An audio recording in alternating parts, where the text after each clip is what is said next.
Yo, it's your boy AJ. I'm here with Rage. We're about to break down this Kings Utah Jazz game. What a banger. Please hit that like button, subscribe, follow us on Instagram and TikTok. You're now tuned in to Hoops World. Hoops World. James. Right here, the king is like, hey, guess what? I'm still the king. I hit the streets just to get a bag. I pack, he got toe tagged. I punched the nigga for shorty. I'm John Woo with the 40. You not gang nor the homie. Don't blow me, no, you don't know me. Gang shit, members only. You wasn't there, I was lonely.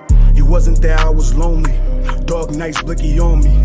I was just stacking my commas up. Head down, trying to run it up. These niggas be steady, be clocking me like the D's. Man, what a game tonight, bro. I wasn't when you told me that we were gonna do this game tonight, I was like, we'll see what happens. I'm thinking it was gonna be a blowout, but in the Kings' favor. And to be fair, they showed the highlights of like the season series between these two teams, and it's been bangers all three games, bro. All three games has been crazy games, endings. But this first quarter, man, let's talk about it. Utah Jazz, man. The Utah Jazz went up 27-15 with 5 minutes left in this first quarter. They went on a 15-1 run. I mean, Walker Kessler, we're going to talk about him more tonight, but he was just spectacular tonight. The defense on Sabonis, defensively, the Jazz were just outstanding.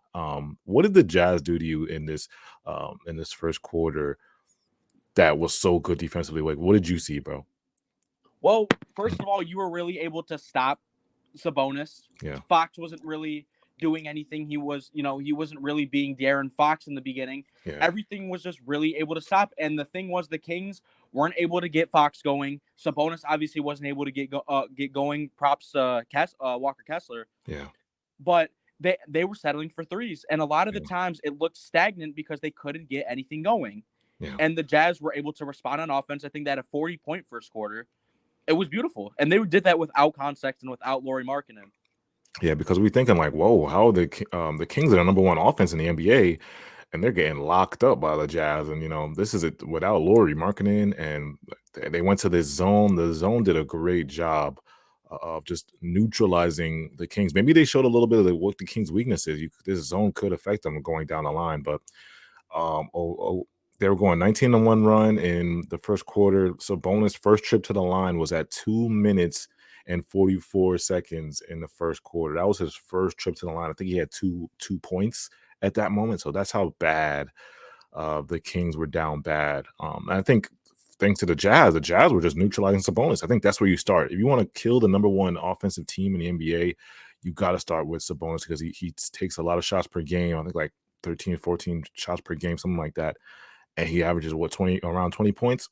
Yeah. So you got to neutralize him. And the Jazz did that in the first half. By halftime, it was 68-52.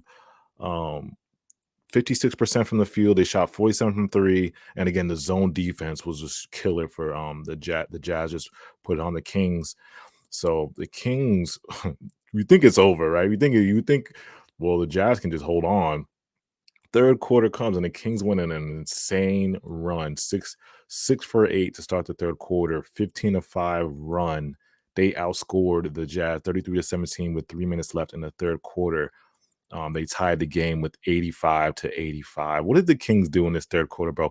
Because they really just proved to us, we're down 25. That's nothing. We're the number one offense in the NBA. What did they do in this third quarter, bro? That was just so good. Well, hello, De'Aaron Fox. That was one thing. I mean, De'Aaron Fox was really turning up. Yeah. And they were able to get their open threes.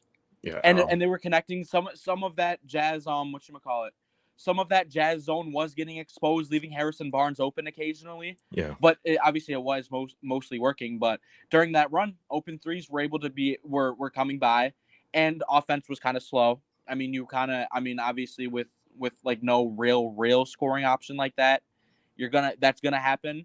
Yeah. But and I was gonna talk about Keegan Murray.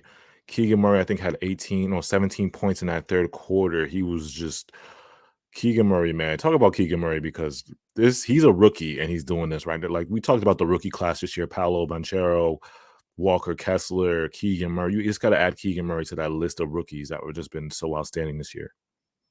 Dude, yeah, I completely forgot to mention Keegan Murray because I Yeah, thought it was fourth quarter, but no, it yeah, was third quarter, and yeah, he was unbelievable. I mean, he's as a rookie, obviously they went into the draft knowing that Keegan Murray was going to be the most NBA ready guy, yeah, and people were shocked. People were shocked of picking him instead of Ivy, but obviously it was a good decision because of yeah, whatchamacallit. You see where the Kings are now. They were projected to be one of the worst teams in the league yeah. going into this year, and you see where this team is right now, and now it makes even more sense for them to have drafted Keegan Murray because he is the most NBA ready, and now that Kings team is one of the best. Dark That horse was of a the top league. five pick. Yeah, it's a dark horse because the Kings are the dark horse now. The league, they're one of those teams that nobody talks about. Man, you told me about Keegan Murray early on, bro. You was like, bro, he's nice, and I was like, you put me on the radar to Keegan early, and I'm like, yo, he now that I watched a full game of him, I'm like, yeah, he can really heat up quick. Like he is a sniper from three, bro.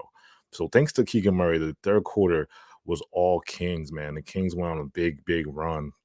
But the Jazz did fight back and late in that third quarter, and it ended up at the end of the third quarter, it was 95-95. Now, this fourth quarter, oh my God, this was what we all wanted because it was just one of those games where it goes back and forth, back and forth. 9 ties, 8 lead changes in this fourth quarter. It was just incredible. De'Aaron Fox was hitting shots, and then right Walker Kessler blocking shots. The Jazz were coming back. Kings were going. It was just back and forth. It was insane. I'm watching this game. I'm like, this is really going down to the wire. Now we're gonna fast forward to 1 minute left. And mind you, De'Aaron Fox. This is usually De'Aaron Fox's time because he leads the league in clutch points. So we were thinking De'Aaron Fox is about to heat up, and he does hit a big shot with 1 minute. I think he hits a three. Now it's 121 to 118 with 1 minute left. And we go to the Walker Kessler gets a big block on Sabonis, man. This block was really nice.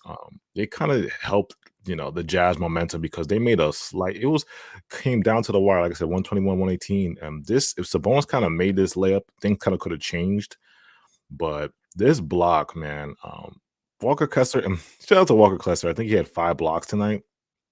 He not afraid to get dunked on because he gets dunked on bad, but he's just so you just gotta admire his spirit, bro, because he doesn't care.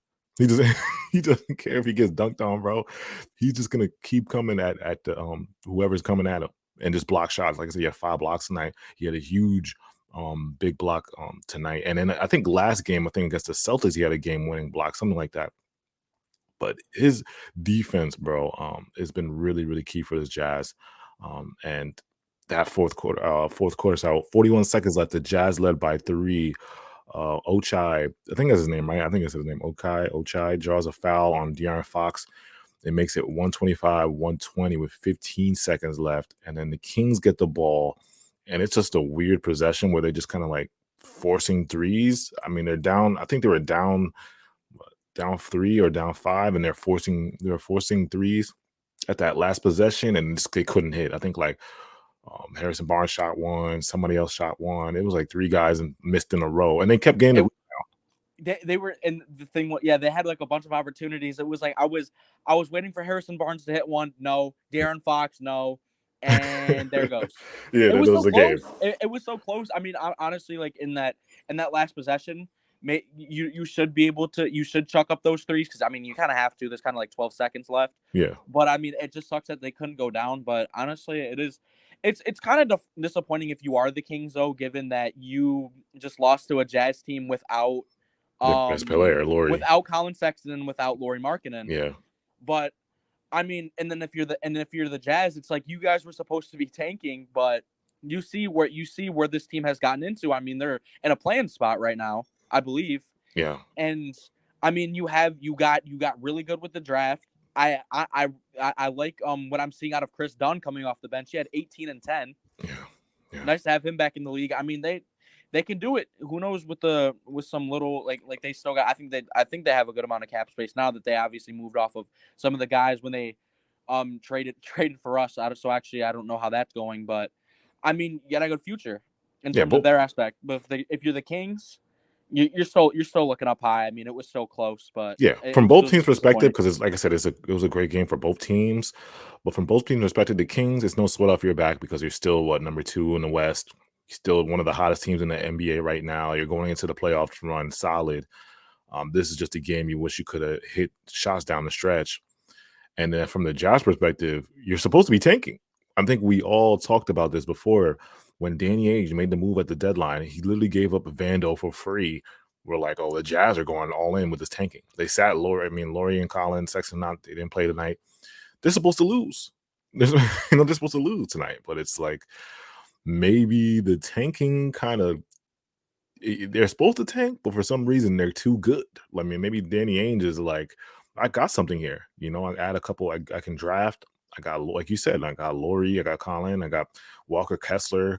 I got guys. You thought maybe them. It was like, wow, they traded for Russ and they bought him out after, and they traded Malik Beasley and they traded you be thinking like Vando for free for nothing. And now you're like, who knows? Who knows? Yeah. Make sure you guys hit that like button, subscribe. We'll be back. Put in the comments what game you guys want to do next. We'll be here. Appreciate you guys for tuning in, tapping in. It's Hoops World.